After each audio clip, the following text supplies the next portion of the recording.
Nachádzame sa na bratislavskej Kolibe pred bytovým komplexom Gansberg. Našou najväčšou výzvou, ktorú sme museli vyriešiť ako architekti na tomto projekte, bolo zasadiť nejakým kultivovaným, citlivým spôsobom 50 bytov do krajiny bývalých vinohradov.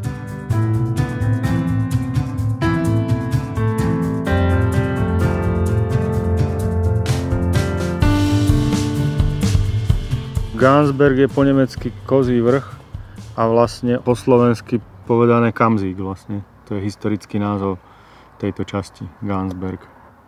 Takže je to Kamzíčí vrch?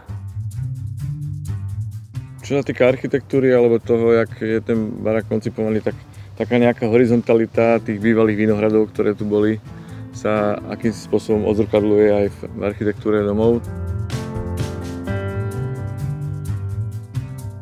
My sme sa prvýkrát pokúšali na tomto pozemku niečo postaviť pred asi 10 rokmi, vtedy nám to bohužiaľ nevyšlo, takže on sa vlastne stal takou našou platonickou láskou a roky nás iritoval a nakoniec to teda dopadlo tak, že na druhýkrát sa nám podarilo k tomuto peknému pozemku dostať. Mali sme viacero hmotových konceptov, od terasovej zástavby vlastne pokrývajúcej celý kopec, ktorá je na takýto svah dobrým typologickým druhom, cez rôzne situovania takýchto blokovejších zástavieb nižších. No a nakoniec sme skončili u troch hmot. Jednoducho preto, lebo sa nachádzame na rozhraní takej časti Koliby s bytovou výstavbou, kde sú väčšie bloky, a na druhej strane od nás vlastne už sa nachádza klasická kolibská zástavba individuálnej výstavby, takže my sme nejaký prechodový stupeň, čiže my hráme architektúrou a hlavne meritkom aj s jednou aj s druhou časťou, k čomu ten terén vlastne napomáhal, lebo to rozdrobenie si vlastne vynútila samotná terénna konfigurácia. Bola to pomerne veľká alchymia, tie objekty usadiť do terénu. Ten terén je pomerne komplikovaný. A čo bolo zvláštne, že my sme si síce spravili model v počítači, spravili sme si aj papierové fyzické modely, ale stále sme nemali dostatočný obraz o tom teréne. Bolo to tu totižto zarastené náletovou zeleňou a bola tu hustá húština, cez ktorú sa nedalo dostať. Tam išlo vlastne o to, že nájsť takú nejakú správnu rovnováhu medzi tým umiestnením objektov, medzi výhľadmi, sledovať tie priestory medzi objektami, ktoré vznikajú. Sme sa s tým ako keby tak hrali, sme tie objekty šíbovali po tom teréne. Mali sme viacero variant, menilo sa to. Doslova po jednom stupni sme si otáčali každý z tých domov. Takže vlastne napríklad ten spodný objekt, on bol najprv otočený do VR-a. Potom sme sem prišli a aj sme reagovali na budúcu zástavbu vedľa. Ten barák sa v poslednej chvíli vlastne ešte zvrtol takto, takže vlastne prilieha nezastávanej časti pozemku vedľajšieho bokom, aby nebol nejakým spôsobom paralizovaný budúcou zástavbou, ktoré ešte nevieme, ako bude vyzerať.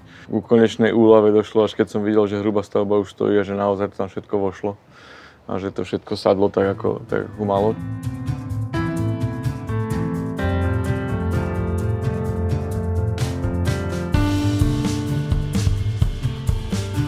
Je to 50 bytov, ktoré je zoskupených okolo nejakého zeleného bloku s nejakým výhľadom. Tie samotné objekty nie sú ako baráky, na ktoré sa treba pozerať, že toto je ten dom. A je to vlastne, sú to byty naukladané na sebe.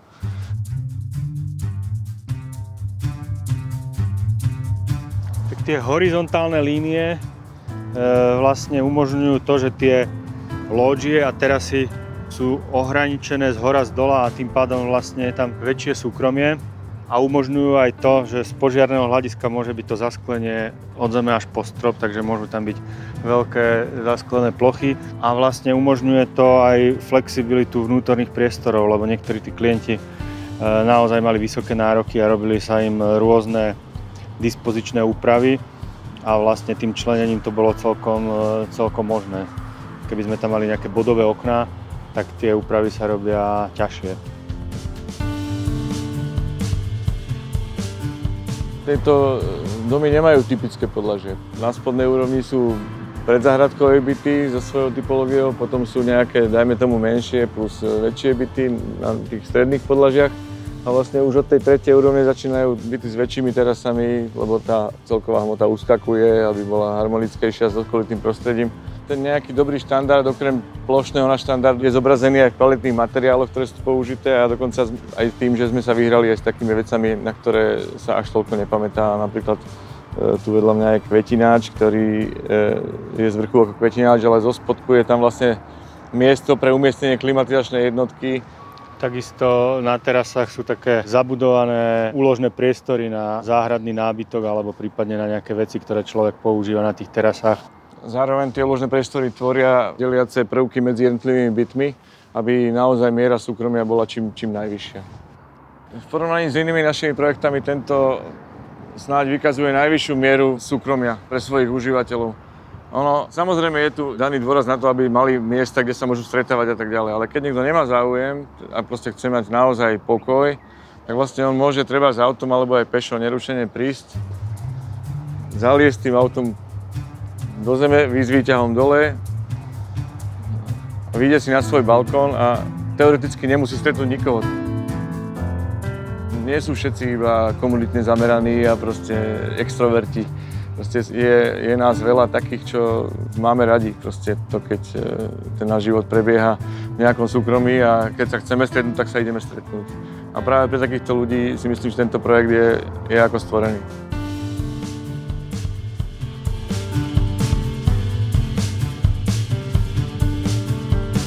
Ja som si osobne uvedomil, keď chodím okolo tohto, že vlastne čo je dobré na tom projekte alebo čo ma na tom teší, je to, že okolo toho prejdem bez toho, že by som si uvedomoval, že tu sú nejaké domy, ktoré sú sadené v kopci. Ja proste mám pocit, že idem domov cez nejakú peknú mestskú štvrť, z ktorej na mňa dýcha nejaké dobré prostredie, nejaká kvalita. A že je to akási kulisa toho kvalitného mestského života. Každý z tých našich projektov má nejaký taký hlavný leitmotív. A keby som to mal napríklad porovnať s čerešňami, tak tam je ten hlavný leitmotív, ten spoločný dvor a tá komunita a takéto spoločné susedské nažívanie.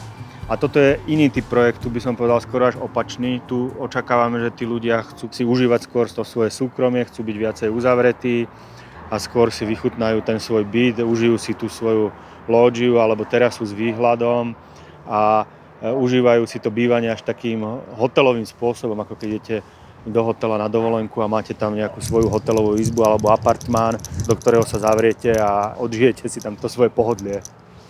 Ja mám osobný zážitok, tiež som býval v byte s výhľadom a nám osobne sa ten výhľad síce po pár rokoch stal takým všedným a už pre nás nebol takým zážitkom ako na začiatku, keď sme sa nasťahovali a keď sme ešte aj raňajkovali na terase každý deň, ale ten výhľad bol zážitkom pre všetky naše návštevy. Vždycky sme išli na balkón a pozerali sme sa a sledovali sme panorámu mesta, lebo ten výhľad na to mesto je fakt unikátna záležitosť.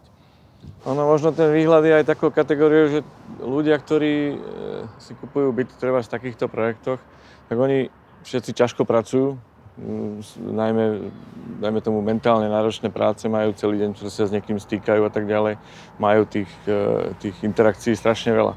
A oni, keď prídu domov, tak chcú mať pokoj. A tuto, keď on príde do bytu, kde vidí a počuje šumeť mesto pod sebou, tak má pocit, že z toho unikol. A je to v rámci psychohygieny vlastne asi taký intenzívnejší prežitok, než prísť niekam, kde sa na mňa díva ďalších 50 okien. Takže v tomto je asi tá kvalita, ktorú tí ľudia hľadajú a ktorú sme hľadali aj my v tomto projekte. Proste to súkromie je spojené s niečím, byť nad vecou.